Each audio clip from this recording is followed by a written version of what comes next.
All right, welcome back to Conscious Construction, the Conscious Enneagram podcast. I'm Abby Robbins. I'm Kimberly Culbertson. And today we're talking about type 9s Type in 9. relationship. Woo! Woo! You know, 9s are a type that the experience of them in relationship, from the other side, like if you're in a relationship with a 9 and you aren't a 9, you're probably like, man, 9s are so good at relationship. I love being in a relationship with a 9. But that's usually not the case. What? Come on. We are starting with why 9s are good at relationships. You're right. You know what? I here's my type coming out in every single one of these episodes. I've been like, I so desperately in my type want to start with what people are doing wrong. Because I'm an 8 and I'm kind of a jerk. And I think it's not that you're a jerk, but it's also the nature of the work you do in coaching is, especially with 9s, a certain level of like, your niceness is not serving you or them. Yeah. And I have to say that I have, in the last 6 years of being an Enneagram coach and yoga therapist, all of this, I have had far and away more 9 clients than any other type. So I can't think of a single type that needs some 8 energy more on their than shoulder than a 9. So it tracks. It tracks. Right? And I don't even mean like I've had more, like the number is higher than the other numbers. I mean, I have probably had more 9 clients than all of the other numbers combined. Wow. Legitimately. Which is always like interesting to me. I'm like, like I must be really putting something out in the universe that 9s are like, ooh, I need that. But now I want to know from other coaches if that's true. Because I often feel like some of the Enneagram types lend themselves more towards coaching than others. Definitely. And I think like a 9 who doesn't necessarily feel like they are owed space, like as a person, as a 7 who feels like I always have to be happy. Like it takes a lot of work for me to show up in relationship in my like distress. Like therapy is really wonderful for me because like their job is for me to be in distress. Like, and so I don't feel as bad about it. And I wonder if there's something like where 9s having that container of like, this is actually about you. You belong here. You know, we're doing a shitty job of staying on the track for this, but it's this is what happens really to poor 9s is that we try to we start just talking did it. about them and then Okay. But here's, you know what, we're gonna focus in. And we're gonna talk about what 9s are good in relationship. Oh my gosh. There is a way in which what we just did kind of lends itself to what 9s are good at in relationship, and it's that they facilitate connection and they allow relationships to be bigger than themselves. Right? So a 9 doesn't have to be the center of attention. They don't want to be the center of attention. And often in relationships that can create this really like beautiful kind of binding force for people that they feel very safe with 9s, right? Like 9s, because 9s struggle with really knowing who they are and what they want, they actually create an immense amount of space for other people to feel safe and to know what they want and to feel like they belong. And so it's one of those situations where it's both beautiful and sad that a 9 is so good at creating what they need for other people. Yeah, it is beautiful and sad. Yeah. And I think sometimes even when 9s are clear of who they are, they don't have a high level of confidence that they will be seen and appreciated. Like the lost childhood message for the 9 is, you are important here. Or something like that. Like, your presence needs, matters here. Your presence matters here. And so they don't believe that. So they easily kind of merge into whatever the room is doing. And they're like, kind of like the go-along type, but they can be very stubborn. Because they care a lot about particular things, and like there are lines where like if you go past this line, like the 9 is not going. But generally, you know, they're called the peacemaker because they can see a lot of different perspectives and make space for them. Yeah. And the only perspective that they really struggle to make space for Is their own. is their own. Yeah. So in a friendship, that can be really lovely. The 9 is often the person in a friendship group that is helping people see each other's points, which is a loveliness to have, especially if you have an intense group of people. They are the safe space in that group. They bring kind of a chill energy. Sometimes if you want to know a 9, you really have to give a lot of space. Yeah. So that they really can step into it and trust that they will be that they will matter in that space. Yeah. And I will say that 9s are they create a lot of space for relationship. They care a lot about relationships. So much, In the same way we kind of talked about how 6s are kind of keyed in and tuned into relationships, 9s very much the same way. 6, 3, and 9, this whole inner triangle, very, in so many ways, kind of outwardly focused, deeply focused on relationships, each in their own way. But 9s, they want to feel close and connected. Yes. And they're good at cultivating spaces that would facilitate that if a 9 was able to show up more fully as themselves. Right. Yeah. And they're good listeners because as they're wanting relationship, they want to know what you like. And so people often have the experience of being really, really seen by their friends and their colleagues who are 9s. Yeah. And generally 9s are just, like I think about, we're operating on the educated guess that our oldest is a 9, and she is so good at gathering people around her. They're includers. Yeah, includers. That's such a great word. They're very good at, cultivating and maintaining lots of relationships, which is, it's, as somebody who's not good at that, it's really cool to watch someone who is good at that. And I'm just like, wow, like, my kid is really good at that thing that I have no skill at that whatsoever. I don't think whatsoever. But. Well, to the degree that she has it, she's a master at that, and I'm just like, wow, that's certainly so cool. The way you do it is different. Yes. But I think some places where 9s can struggle in relationship, we've kind of been hinting at it, right? And it's you'll see as we go around the circle, right? It's hard to separate what people are good at in relationship from what they struggle with in relationship because often it's the same. It's the same thing, coin. right? The other side of the same coin. You're buying one with the other. Yeah. Oh, that's such a good way of putting it. You're buying one with the other. Because, 9s create so much space for other people, but they lose themselves. They struggle to show up this deep, love and need for connection and closeness means that they're surrendering what they want and what they need in order to get it. But in that bargain, they're not getting anything. Yeah, and in order to do that and still feel content, they have to sort of forget. So 9s are known as being self-forgetting. So often there's they're in the body center and there's an anger issue with 9s, but they often feel like, I'm not angry. But what it is it's like a slow building resentment, but they can't even quite put their finger on what they're feeling resentful about until it Yeah, talking about relationships with the 9s from this place of the body center, again, we're on the triangle, we're in the Bermuda Triangle. The dominant center is not available for personal use, so 9s are reading the world from this deep gut instinct, but they can't act on that gut instinct from a place of action. They're acting on it from this. They're responding to this gut instinct from their emotions or from their head. Right, which, we talked a little bit in the 6th episode about how difficult it is. Okay, you can get along with the gut and the heart a little bit more, but responding to a gut instinct from your head it really doesn't translate, right? So yeah, it's like their gut has a feeling, and then their head talks them out of it. Oh, or their heart talks them out of it.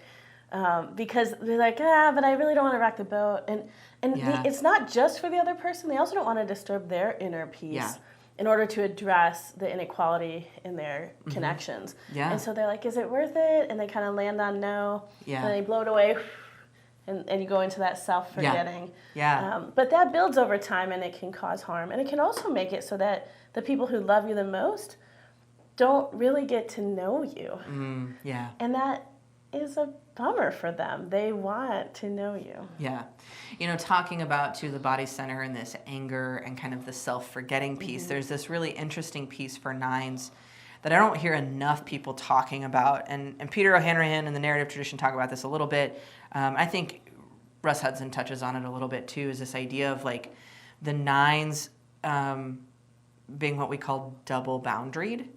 The body center are, I like to lovingly refer to them as the don't fuck with me types.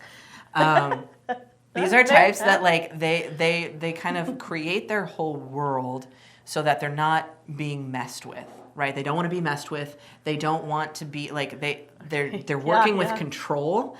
Sure. And we don't often think of 9s as being controlling, but like 9s, they don't want anything to come in and mess with them, and they don't want anything of their own experience to come out and mess with anybody else, right? So with an 8, it's like, I don't want anything to come in, right? That's how I roll. I don't want anything to come in, but I'm fine with my stuff going out and like messing with your day.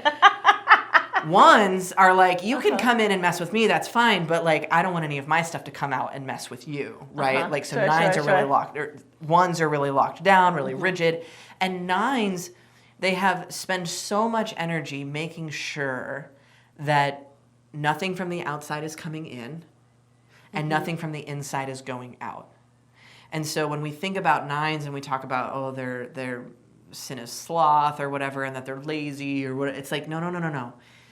So much of their energy is wrapped up in the fact that they're trying to maintain these really, really costly energetic boundaries, which means they don't have enough energy to hold like relational boundaries or, show up as themselves. It's like they can't show up in themselves because they don't want anything of theirs to get out and like mess with anybody else. Yeah. Right? And so much of a 9's struggle in relationship is working with the two sides of these boundaries. They don't want to be affected by other people, and they don't want to affect other people. Because like you mentioned, like they have forgotten that their presence matters. So they're like, well, I don't matter, so I'm going to do everything I can to basically not exist. Yeah, it's like the middle school strategy of just being as invisible as possible. Yeah. Like I don't want to be popular, and I don't want to be so like unpopular that I'm getting bullied. I just want to like live in that middle. I'm going to be in the wallflower, 9s right? And live in that middle space, and it's almost like there's like a miasma to get through. Like you can get through, but you're going to have to push through some like energetic goo to like get all the way in, or for them to come all the way out. It has to be in a relationship that has a lot of trust for that to even start to happen. I think also a clear struggle for 9s is that when they do become aware of what they want, they struggle to advocate for it. And so the downside for that in relationship is that sometimes they're trying to get their needs met in ways other than advocating which for it. Does not work, regardless of type, where no matter where, like, if you need something. I don't know, it can work sometimes. It doesn't work like in like a this is a healthy way kind of way. But I mean, in the long run, I'm just going to stick with it doesn't work. Like, I get where you're coming from, and just like in the long run, it doesn't work for people. But if you're in a relationship with a 9, it is both hard on them and useful to them to make them actually state what they want. Yeah. Which is maybe skipping ahead. It's very hard to do it. But there are other ways. Like I have a really close person in my family who's a 9, and she will say, "Well, it's really bugging me that this counter has been dirty for 3 days." And my immediate response to that, as an assertive type, to that kind of withdrawn sense of whatever, is like, either you do it or be clear about what you're asking. Right. So we play that game a lot. Yeah. Because this person lives in my home. And at first it was really hurtful to them because they felt like I was always being mean. But I would be like, are you asking for something? Yeah.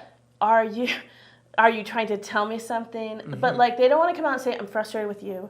They don't want to come out and say, will you please do this for me? Yeah. But they want to like lay it out on the table. And in a lot of like social communities, families, friendship groups, a person can just do that. They can just be like, this is very... Yeah, and somebody will step in and take care of it. But it's the difference between what we might call high context communication and low context communication. Oh, yeah, tell me more about that. What does that mean? When somebody's like throwing something out there like that, there's a lot of context that's necessary to understand what they really mean, right? So in a lot of families, a lot of social groups, they operate in kind of a high context communication, meaning you need to know who this person is, you need to know where they come from, to know what they mean by that, to know what they mean by it.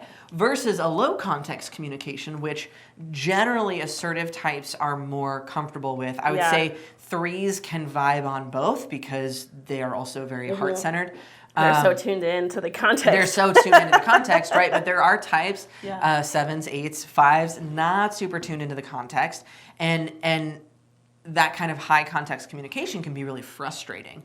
But it all stems from the fact that a 9 believes they can't do it for themselves. Yeah, to express my need or my desire is a test of the relationship I'm not willing to make. Mm-hmm. And because they're not certain that their presence matters there, they're not certain that they won't be abandoned, they don't actually want to go so far as to say, like, for something. I need you to do this. Because then later, if you're upset about it, they can go, well, I didn't ask you to do it. I was just saying it, like it was bothering me. I didn't ask you to do this. And so...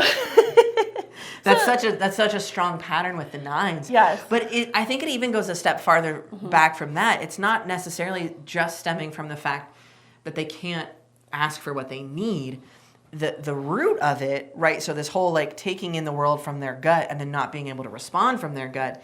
The reality is they wish on some deep level that they could just clean the counter. But they don't feel like they can because they can't respond to the world from the space where they're bringing it all in. Especially if it's like it's kind of your space. Yeah. Like, should I touch him? Will I get in trouble for touching him? Yeah, like, exactly. Like, I can't just do this because I don't feel like I belong. I don't feel like I'm important here or that it matters that I'm here. And so there's like this being in the body center but having no access to the body center, which is where you feel like you belong. You have a sense of confidence in taking action in the world. And 9s just like are so tuned out from that like they don't feel like they can take the action that they want to take. But then they also don't feel safe enough to ask to have someone do it for them. Right. And it's so challenging. And it takes a lot. I think, what you're talking about is a really wonderful way to support 9s. We're jumping ahead from sorry. That's okay. It's my fault. We're just gonna flow with these, we're just gonna do what happens. It's fine. But like supporting 9s by like giving them the space and kind of leaning in to like, well, what do you mean? Are you asking for something? Do you want something to happen? And doing what you can to create space for that to happen. Yes. If they can speak it. With compassion. Yes. My person would say. Yes. Not with resentment or talking down to them, right? Which can happen a lot. 9s have a tendency to kind of play the child role in a lot of ways, like even as adults. They can, because they feel as though they are not capable, right? They're not capable adults, etc. They can really lean on this like, I'm a little baby, I can't do X, Y, and Z. Even though they can, they just have such a low opinion of themselves that it can really play out in this like parentification of the other in the relationship. Yes. And so it's, talking about the work for 9s, really learning to see yourself as capable Yes. is so key to all of the 9s work. Like I was mentioning earlier, I've coached a lot of 9s. One of the things I love to do is have 9s like write out their accomplishment history. Oh my goodness. Like, what have you done? Right? And they're so bad at it. I love you so much, 9s. You're terrible at this. And so it takes a lot of work and a lot of coaching to be like, oh, well, you did this. Like, didn't you do this? You know, like, you got this job, you made this move, you started this relationship, you did this work. 9s are incredibly accomplished, but they forget it. As if it never happened. True. Right? There's some sort of like hard drive malfunction, and it's just everything's erased. Or they just don't think it matters. So it's like some of the work of the 9 is to be brave enough to recognize your own wisdom and your own accomplishments, your needs, your desires. And some of that is real internal work. Yeah. One thing, if we jump back a little bit to the struggling piece that I've seen from a lot of 9s, and you tell me if you've seen this, but 9s, they're still in the body center. They have like a restless energy. And so they will do a lot of something that's unimportant and, low risk. Yeah.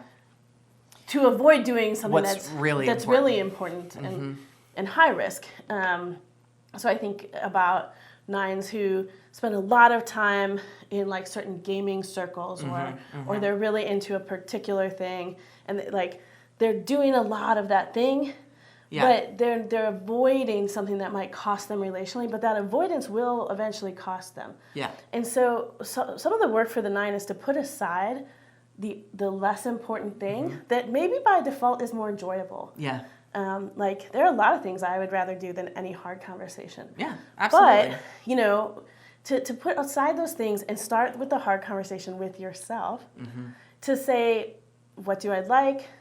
What do I need? Yeah. Where do I feel like I'm being underappreciated? What is happening that's making me feel like my presence doesn't matter? What do I love about the relationships that I'm in that I want more of? And first get really close to your own self-knowledge. Start to grow your own self-knowledge.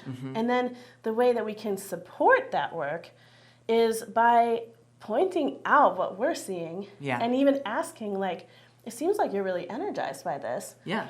Does it feel energizing to you or does it feel stressful? Do you like this? Is this something that you enjoy? Yeah, yeah. I have a really good friend who's a 9, and they live in Chicago. So we don't do this as much, but whenever we would go somewhere, I would say, okay, where do you want to go eat? And they would go, The classic 9 exchange. And then I would go, how about this place? And they would be like, actually, I ate there yesterday. Okay, what about this place? I don't really feel like pizza.